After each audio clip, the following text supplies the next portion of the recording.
हरे कृष्णा। तो बहुत बहुत स्वागत है आप सभी का हमारे आज के सेशन में। और आज हम कंटिन्यू कर रहे हैं हमारे चैतन्य महाप्रभु का जीवन वैश्विक समृद्ध। और आज की कक्षा में हम पढ़ेंगे भगवान श्री चैतन्य महाप्रभु का प्राकट्य किस प्रकार से हुआ है। तो उससे पहले हम सबसे कृपा की याचना करते हैं और फिर पढ़ना प्रारंभ करेंगे। जय जय श्री चैतन्य जय नित्यानंद, जय अद्वैत चंद्र जय गौर भक्त वृंद। सबे मिली कर कृपा करह करुणा, अधम पतित जानि ना करी हो घृणा। हरे कृष्ण। तो भगवान चैतन्य का प्राकट्य इस प्रकार। भगवान 1407 शकाब्द में फाल्गुन पूर्णिमा की संध्या 1507 शकाब्द में फाल्गुन पूर्णिमा की संध्या वेला के समय अवतीर्ण हुए और भगवत इच्छा से उस संध्या को चंद्र ग्रहण था। ग्रहण के समय में हिंदू जनता द्वारा गंगा नदी में या किसी अन्य नदी पवित्र नदी में स्नान करने और शुद्धि के लिए वैदिक मंत्रों का उच्चारण करने की प्रथा है। अतएव भगवान चैतन्य का जन्म चंद्र ग्रहण के समय हुआ था। उस समय सारा भारतवर्ष हरे कृष्णा कृष्ण कृष्ण हरे हरे, हरे राम राम राम हरे हरे की दिव्य ध्वनि से गूंज रहा था। भगवान के ये 16 नाम अनेक पुराणों तथा उपनिषदों में उल्लिखित हैं और इस युग में तारक ब्रह्म नाम से वर्णित हैं। बात शास्त्रों का अभिमत है कि यदि भगवान के इन पवित्र नामों का निरापराध भाव से जप कीर्तन किया जाए तो इससे पतित जीवों का भवबंधन से उद्धार हो सकता है। भारत में तथा अन्यत्र भगवान के असंख्य नाम हैं और वे सभी समान रूप से उत्तम हैं, क्योंकि वे सभी पूर्ण पुरुषोत्तम भगवान के सूचक हैं। चूँकि ये 16 नाम इस युग के लिए विशेष रूप से संस्तुत हैं, अतः लोगों को चाहिए कि वे इनका लाभ उठाएं और इन महान आचार्यों के पथ का अनुसरण करें, जिन्होंने प्रामाणिक शास्त्रों के नियमों का पालन करते हुए सफलता प्राप्त की है। तो इस प्रकार से भगवान जो हैं कब प्रकट हुए? 1507 शकाब्द में, जब चंद्र ग्रहण के समय संध्या वेला में प्रकट हुए। तो अगर हम देखेंगे तो उस समय जो हम नॉर्मली हम होली या फाग जिसको बोलते हैं, उस दिन जो है चैतन्य महाप्रभु प्रकट हुए थे और उस समय चंद्र ग्रहण था। और जैसे यहाँ पे हमने पढ़ा कि चंद्र ग्रहण के समय या सूर्य ग्रहण के समय क्या होता है कि भारत में सब लोग पवित्र नदियों में स्नान करते हैं, कुछ आध्यात्मिक कार्य करते हैं। मतलब इन जनरल आप देखेंगे तो घर में ना तो कुछ खाया जाता है, ना कुछ पकाया जाता है, ना ही सोया जाता है चंद्र ग्रहण और सूर्य ग्रहण के समय पर। और केवल आध्यात्मिक गतिविधियों में ही अपने जीवन को जो है उस अपने समय को बिताया जाता है। तो ऐसे समय में जब पूरा जो भारत है या पूरा जो संसार है उस समय वो जो है भगवान से संबंधित कार्यों में लगा हुआ था, उस समय भगवान श्री कृष्ण का प्राकट्य श्री चैतन्य महाप्रभु के रूप में हुआ, आज से लगभग 500 साल पहले, है ना। फिर है भगवान का जीवन कार्य। महाप्रभु का आविर्भाव तथा चंद्र ग्रहण का एक साथ घटित होना भगवान के विशिष्ट उद्देश्य का सूचक है। यह उद्देश्य था इस कली यानी कला के युग में भगवान नाम कीर्तन की महत्ता का प्रचार करना। इस वर्तमान युग में छोटी छोटी बातों पर भी कला होने लगता है। अतएव शास्त्रों ने इस युग के लिए अनुभूति के सर्वसामान्य मंच की संस्तुति की है, जो है भगवान के पवित्र नामों का कीर्तन करना। लोग अपनी अपनी भाषा में तथा मधुर गीतों के द्वारा भगवान की महिमा का गायन करने के लिए सभाएं करते हैं और यदि ऐसी सभाएं निरपराध भाव से की जाएं तो यह निश्चित है कि भाग लेने वाले सभी को किसी कठिन विधि का पालन किए बिना ही क्रमशः आध्यात्मिक पूर्णता प्राप्त होगी। ऐसी सभाओं में सब लोग विद्वान तथा मूर्ख, धनी तथा निर्धन, हिंदू तथा मुसलमान, अंग्रेज तथा भारतीय एवं चंडाल तथा ब्राह्मण सभी दिव्य ध्वनि को सुन सकते हैं और इस तरह वे अपने हृदय के दर्पणों से भौतिक संसर्ग की धूल को साफ कर सकते हैं। भगवान के उद्देश्य की पूर्ति के लिए विश्व के समस्त लोगों को चाहिए कि वे पवित्र भगवान नाम को मनुष्य जाति के लिए सार्वभौमिक धर्म के सर्वसामान्य मंच के रूप में स्वीकार करें।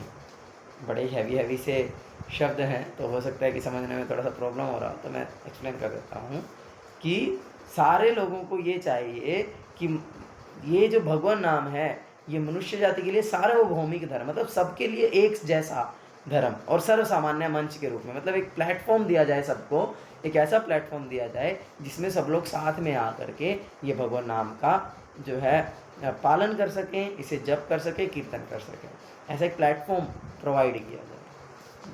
दूसरे शब्दों में भगवान श्री चैतन्य महाप्रभु के अवतरण के साथ साथ पवित्र नाम का भी अवतरण हुआ। अभी महाप्रभु अपनी माता की गोद में ही थे कि जब जब उनके पास एकत्र महिलाएं पवित्र नाम का कीर्तन करती और तालियां बजाती तो वे रोना बंद कर देते थे। यस, चैतन्य महाप्रभु जो हैं वे क्या है, जब बचपन में रोते थे तो वो चुप नहीं होते थे, कुछ भी कर लो वो चुप नहीं होते थे। लेकिन जब उनके आसपास जो अड़ोस पड़ोस की स्त्रियां इकट्ठी हो जाती थी और जब वो तालियां बजा बजा करके हरिनाम करने लगती थी, हरे कृष्ण गाने लगती थी, तब जो है वो चुप हो जाते थे। कृष्ण कृष्ण बोलने से चुप हो जाते थे, नहीं तो चुप नहीं होते थे। इस विशिष्ट घटना को सारे पड़ोसी अत्यंत आश्चर्य तथा आदर के साथ देखते। कभी कभी छोटी लड़कियां भगवान को रुलाने और फिर पवित्र नाम के जप द्वारा उन्हें चुप कराने में आनंद लेती। इस तरह महाप्रभु अपने बाल्यकाल से ही पवित्र नाम की महत्ता का उपदेश देने लगे। भगवान श्री चैतन्य बाल्यकाल में निमाई कहलाते थे। यह नाम उनकी प्यारी माता द्वारा रखा गया था, क्योंकि महाप्रभु का जन्म उनके पिता के घर के आंगन में उगे एक नीम के वृक्ष के नीचे हुआ था। वास्तविकता में जो चैतन्य महाप्रभु के माता पिता हैं, शची माता और जगन्नाथ मिश्रा, उनके पहले भी कई संतानें हुई, किंतु वे जन्म लेते ही कुछ समय के पश्चात वे शरीर त्याग देते थे। तो इस प्रकार से तो वे बहुत ही जो है कॉशियस रहते थे, इस बारे में बहुत ही ज़्यादा संदिग्ध थे कि कैसे जो है उनका कोई पुत्र जीवित रह जाए।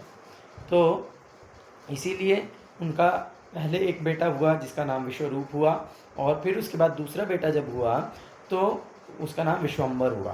तो इस जो विश्वम्बर यानी चैतन्य महाप्रभु हैं, तो उनका जो जन्म है वो हुआ है नीम के पेड़ के नीचे। उन्हें जो है नीम के पेड़ के नीचे जन्म दिया गया। उसका कारण यही है क्योंकि नीम को अशुद्ध माना जाता है, और इसीलिए कि ताकि वो तो अशुद्ध जगह पर जन्म लेगा, अशुद्ध होगा, तो फिर उसके ऊपर जो नेगेटिव इम्पैक्ट्स हैं वो नहीं होंगे, उस प्रकार से वो कॉन्ट्रैक्ट हो जाएंगे। तो इसीलिए जो है उन्होंने जो है चैतन्य महाप्रभु को जन्म नीम के पेड़ के नीचे दिया, और क्योंकि नीम के पेड़ के नीचे चैतन्य महाप्रभु का जन्म हुआ, इसीलिए उनका नाम निमाई रख दिया गया। बचपन में उनका नाम निमाई था, फिर आगे चल करके उनका नाम विश्वम्बर हुआ, और जो है फिर आगे चल के जो है बाद में उन्हें कृष्ण चैतन्य, जब उन्होंने संन्यास लिया तो उन्हें नाम प्राप्त हुआ। फिर अन्नप्राशन संस्कार। जब महाप्रभु को 6 मास की आयु में अन्नप्राशन संस्कार के समय अन्न खिलाया गया, तब उन्होंने अपनी भावी लीलाओं का संकेत कर दिया। इस अवसर पर शिशु को भावी प्रवृत्तियों का आभास पाने के उद्देश्य से बच्चे को सिक्के और पुस्तकें दी जाती हैं। महाप्रभु की एक ओर सिक्के रख दिए गए और दूसरी ओर श्रीमद् भागवत रखा गया। महाप्रभु ने सिक्कों को ग्रहण न करके भागवत को ग्रहण किया। महाप्रभु की बाल लीलाएं। जब महाप्रभु बाल रूप में आंगन में घुटनों के बल चलना सीख ही रहे थे कि एक दिन उनके समक्ष एक नाग प्रकट हुआ और महाप्रभु उससे खेलने लगे। घर के सारे सदस्य भय तथा आश्चर्य से स्तब्ध हो गए, किंतु थोड़ी देर के बाद नाग चला गया और माता ने बालक को उठा लिया। एक बार एक चोर उनके आभूषण छीनने के उद्देश्य से उन्हें चुरा ले गया, किंतु वे डरे नहीं और उस मोहग्रस्त चोर के कंधे पर चढ़े चढ़े यात्रा का आनंद लेते रहे। देखो इधर फोटो में दिखाया ना, यह चोर बच्चे को लूटने के लिए एकांत स्थान की तलाश में था, किंतु ऐसा हुआ कि वह चोर इधर उधर घूमकर फिर से जगन्नाथ मिश्र के घर पहुंच गया और पकड़े जाने के भय से बालक को तत्काल वहीं पर छोड़ गया। निसंदेह चिंतित माता पिता तथा परिजन खोए बालक को पाकर अत्यंत प्रसन्न हुए। आगे कोई और पढ़िए।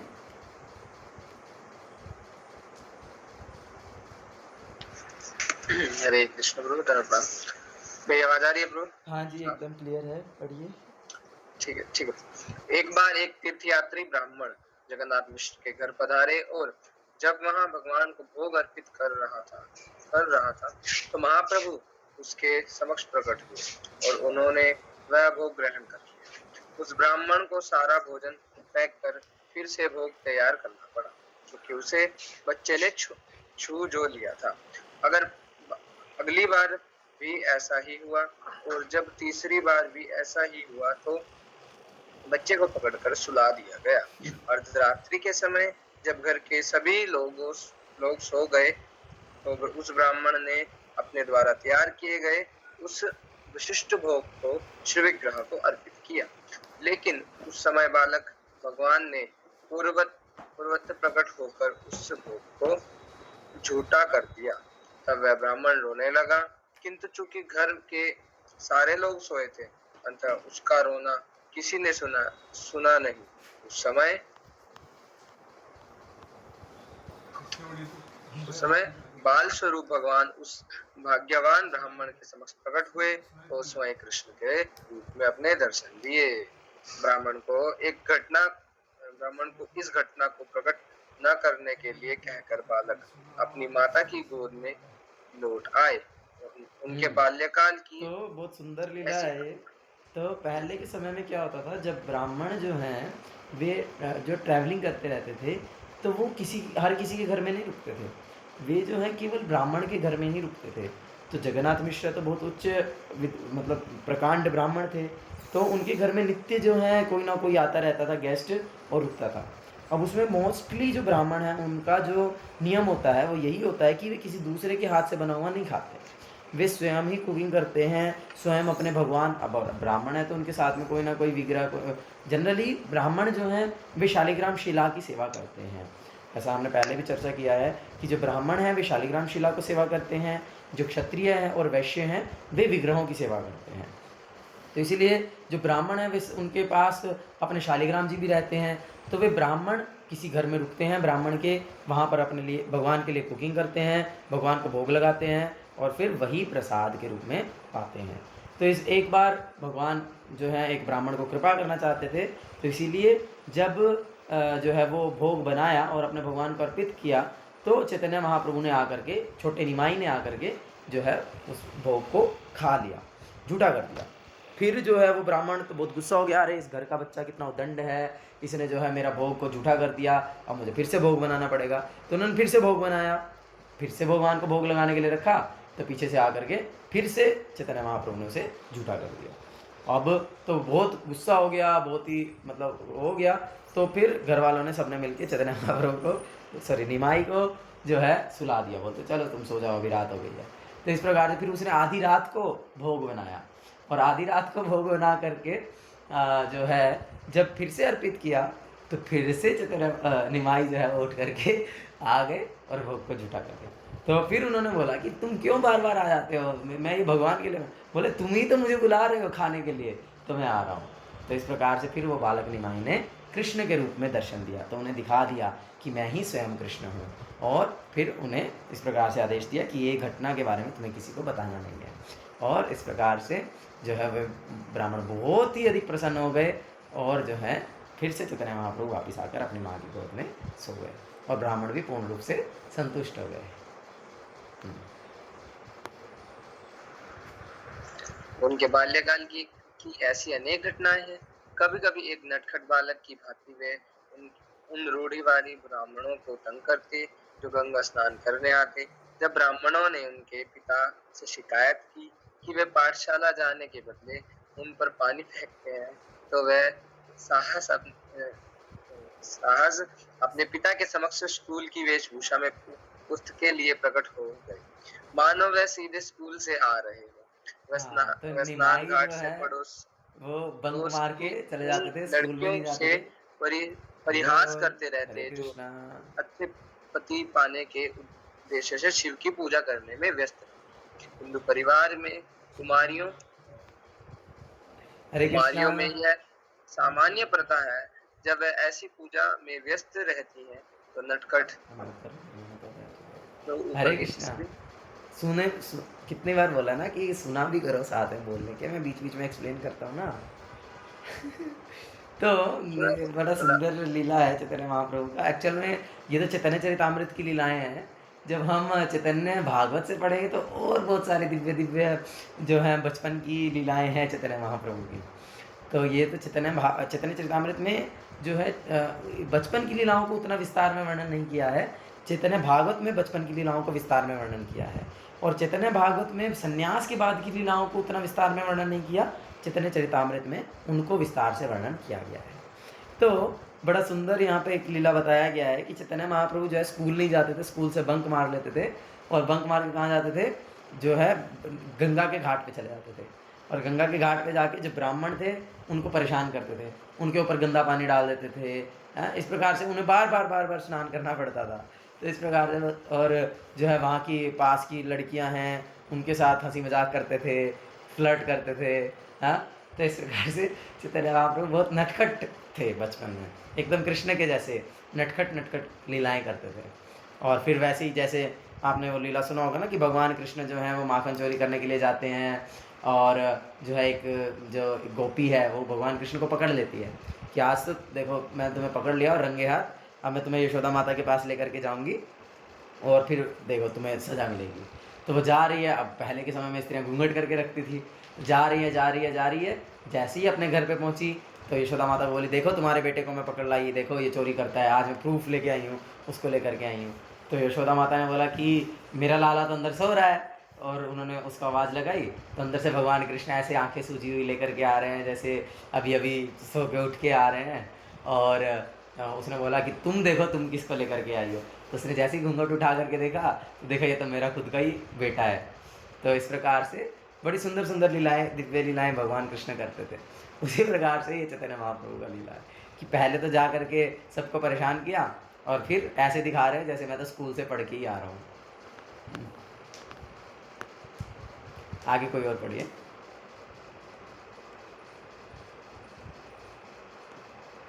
नटखट महाप्रभु उनके समक्ष प्रकट होकर कहते, मेरी प्रिय बहनों, तुम शिवजी की भेंट के लिए जो कुछ लाई हो वह मुझे दे दो।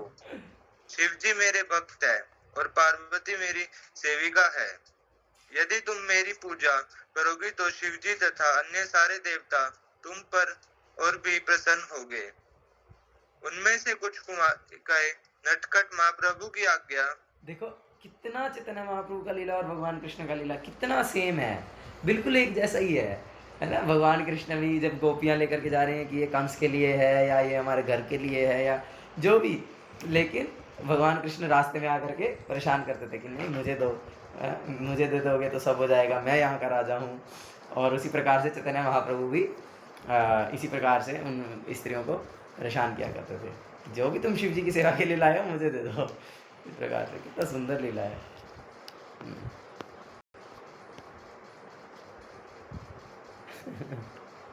पढ़ो। नहीं मानती थी तो वह उन्हें श्राप देते और कहते कि तुम मेरी आज्ञा के कारण ऐसे वृद्ध व्यक्ति से ब्याह जाओगी जिसकी पहली पत्नी से 7 बच्चे रहेंगे। देखो कितना सुंदर है। वो शिवजी जी की जो है वो करने के लिए जा रही है पूजा, ताकि उन्हें अच्छा पति मिले, यंग हो, सुंदर हो, इस प्रकार से अच्छा पति मिले। लेकिन जब कोई उनकी बात को नहीं मानता था तो चैतन्य महाप्रभु उनको श्राप दे देते थे, बोलते थे कि ठीक है तुम्हारा जो पति है वो बूढ़ा होगा, उसकी पहली पत्नी से 7 बच्चे होंगे। कितना सुंदर है। वंश और कभी कभी प्रेम वंश से कुमारिकाओं उन्हें विविध क्रिया अर्पित करती और तब महाप्रभु उन्हें आशीष देते और अक्ष कहते कि उन्हें सुंदर युवा पति प्राप्त हो गए और उन्हें दर्जनों बच्चे हो गए। ऐसे आशंकाओं से कुमारियां आशीषों से, प्रफुल्लित ऐसे आशीषों से कुमारियां प्रफुल्लित हो उठती, लेकिन वह अपनी माताओं से ऐसे घटनाओं की शिकायत भी करती। गोपियां भी तो भगवान कृष्ण की लीलाओं में आनंद तो लेती थी ना, लेकिन फिर भी जाकर के शिकायत किया करती थी। बढ़िया। उनका विद्यार्थी जीवन। महाप्रभु ने इस प्रकार अपना बाल्यकाल बिताया। जब वे केवल 16 वर्ष के थे तब उन्होंने अपनी निजा दृष्टवादी विधान ब्राह्मण द्वारा चलाई जाने वाली ग्रामीण पाठशाला चालू की। वह इस पाठशाला में व्याकरण पढ़ते समय भी, यहाँ पर एक शब्द आया है चतुष्पाठी। तो चतुष्पाठी का अर्थ क्या है? तो कुल 4 वेद हैं, और जो चारों वेदों का अध्ययन करता है उसे बोलते हैं चतुष्पाठी। और जो 3 वेदों का अध्ययन करता है उसे कहते हैं त्रिवेदी। जो 2 वेदों का अध्ययन करता है उसे कहते हैं द्विवेदी, और जो 1 वेद का अध्ययन करता है उसे कहते हैं एकवेदी। तो जो चैतन्य महाप्रभु हैं वे केवल 16 वर्ष की आयु में ही चतुष्पाठी बन चुके थे। मतलब उन्हें चारों वेदों का ज्ञान था, वे चारों वेदों को पढ़ चुके थे, और उन चारों वेदों को उन्होंने पढ़ाना भी प्रारंभ कर दिया। क्योंकि ब्राह्मण के 6 कार्य हैं ना, शिवम प्रभु बता सकते हैं ब्राह्मण के 6 कार्य?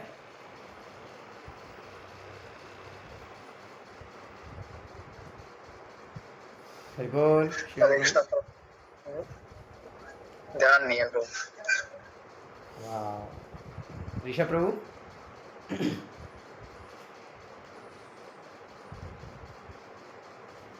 1 2 3 4 5 6 कोई तो बताओ। नहीं पता है किसी को? आप लोग नोट्स में पढ़ना पढ़ाना, आप लोग, हाँ पढ़ना पढ़ाना, यस। कितनी बार मैंने आपको ये कहा है कि आप विद्या देना है जी, विद्या पढ़ना, विद्या देना। हाँ हाँ, ये तो वही है, पढ़ना यज्ञ करना, यज्ञ लेना, वो यज्ञ कराना, यस, दान लेना और दान करना नहीं। तो इसीलिए आप नोट्स नहीं बनाते हो। जो इम्पोर्टेंट पॉइंट्स आते हैं जैसे, तो उनको साथ के साथ नोट करना चाहिए। एक स्पेशल नोटबुक लगाओ और उसमें सारे नोट्स बनाओ ना, ताकि ये भी एक स्टडी है, समझना बहुत ज़रूरी है। तो इसको एक क्या बोलते हैं, उस तरीके से लीजिए, गंभीरतापूर्वक लीजिए, है ना। तो यहाँ पर जो ब्राह्मण के 6 कार्य हैं, पठन पाठन यजन याजन दान प्रतिग्रह। पठन पाठन मीन्स पढ़ना, शास्त्रों को पढ़ना और उन्हें पढ़ाना। यजन यज्ञ करना, याजन यज्ञ करवाना। दान मीन्स दान देना, और प्रतिग्रह मीन्स दान को स्वीकार करना। तो ये ब्राह्मण के कर्तव्य कार्य हैं। तो चैतन्य महाप्रभु या निमाई पंडित हैं, ब्राह्मण घर में जन्म लिए हैं, मिश्र हैं, तो इसीलिए उन्होंने 4 वेदों का अध्ययन भी किया और फिर उसके बाद उसे पढ़ाना भी प्रारंभ किया। आगे बढ़िए शिवम प्रभु।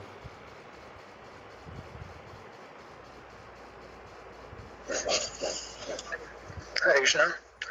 वे इस पाठशाला में व्याकरण पढ़ाते समय भी केवल कृष्ण की व्याख्या करते हैं। बाद में महाप्रभु को प्रसन्न करने के लिए श्री जीव गोस्वामी ने एक संस्कृत व्याकरण तैयार किया, जिसमें व्याकरण के सारे नियमों को भगवान के पवित्र नामों के उदाहरणों द्वारा समझाया गया था। यह व्याकरण आज भी प्रचलित है। यह हरि नामामृत व्याकरण के नाम से प्रसिद्ध है और बंगाल की पाठशालाओं में पाठ्यक्रम में स्वीकृत है। हाँ, जैसे अभी आपने ABC सुनी होगी ना, जो जिसमें कि सारे भगवान के नामों से या भगवान से संबंधित चीज़ों से ABC को बनाया गया है ना। उसी प्रकार से श्रील जीव गोस्वामी पाद ने भी एक हरि नामामृत व्याकरण की रचना की थी।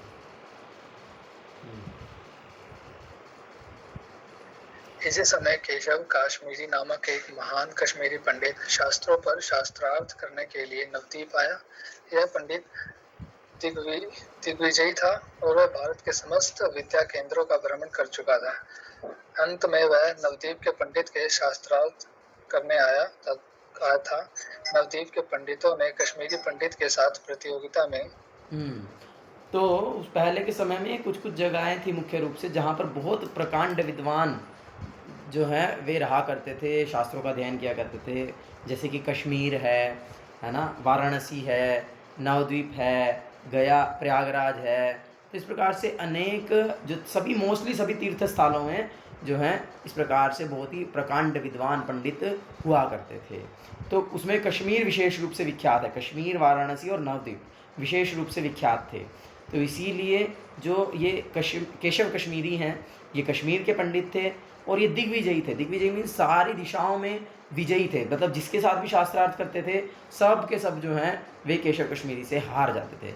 और ऐसा भी होता था कि जिसको ये हरा देते थे उसकी सारी पुस्तकें छीन लेते थे, उसके सारे शास्त्र छीन लेते थे कि तुमको शास्त्र का ज्ञान नहीं है, तुमको अधिकार नहीं पढ़ने का। इस प्रकार से सारे शास्त्र छीन लेते थे। तो इस प्रकार से इनके पीछे 3 क्या बोलते हैं बड़ी बड़ी बैलगाड़ियाँ भर करके शास्त्र चला करते थे, जिससे कि ये दिखाते थे कि देखो मैं कितना बड़ा जो हूँ प्रकांड विद्वान हूँ, कि मैंने जो है कितने सारे लोगों को शास्त्रार्थ में हरा दिया है।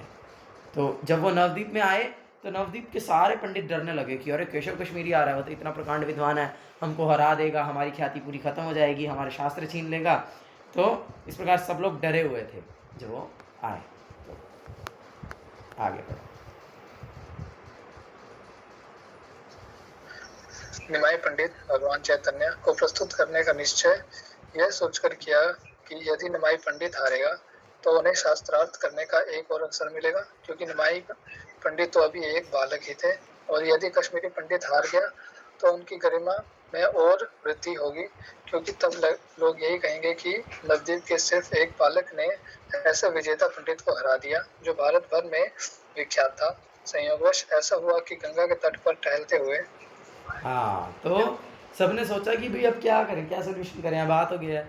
तो बोलते कि चलो ठीक है, ये निमाई पंडित से सब उसका शास्त्रार्थ करा देते हैं कि वो तो बच्चा है, हार भी गया तो कोई बात नहीं, भी बच्चा था, हमको थोड़ा सा और टाइम मिल जाएगा, हमको थोड़ा सा और समझ में आ जाएगा कि वो किस प्रकार के तर्क करता है, क्या करता है, हमको और एक अवसर मिल जाएगा।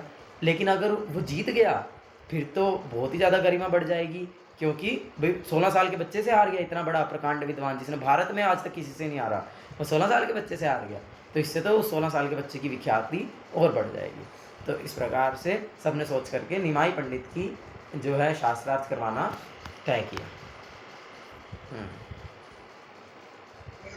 टहलते हुए निमाई पंडित की भेंट पढ़ो पढ़ो। गंगा के तट पर टहलते हुए निमाई पंडित की भेंट केशव कश्मीरी से हो गई। महाप्रभु ने उसे गंगा की प्रशंसा में संस्कृत का एक श्लोक रचने के लिए कहा। उस समय पंडित ने अल्प समय में ही 100 श्लोक बना दिए और उन्हें आंधी की गति से सुनाकर अपने विस्तीर्ण पंडित्य का प्रदर्शन किया। निमाई पंडित के ने सारे श्लोक बना दी, बिना किसी त्रुटि के तत्काल कंठस्थ कर लिए। उन्होंने 64वें श्लोक को अद्वैत करते हुए पिंगल छंद शास्त्र एवं साहित्य संबंधी त्रुटियों की ओर संकेत किया।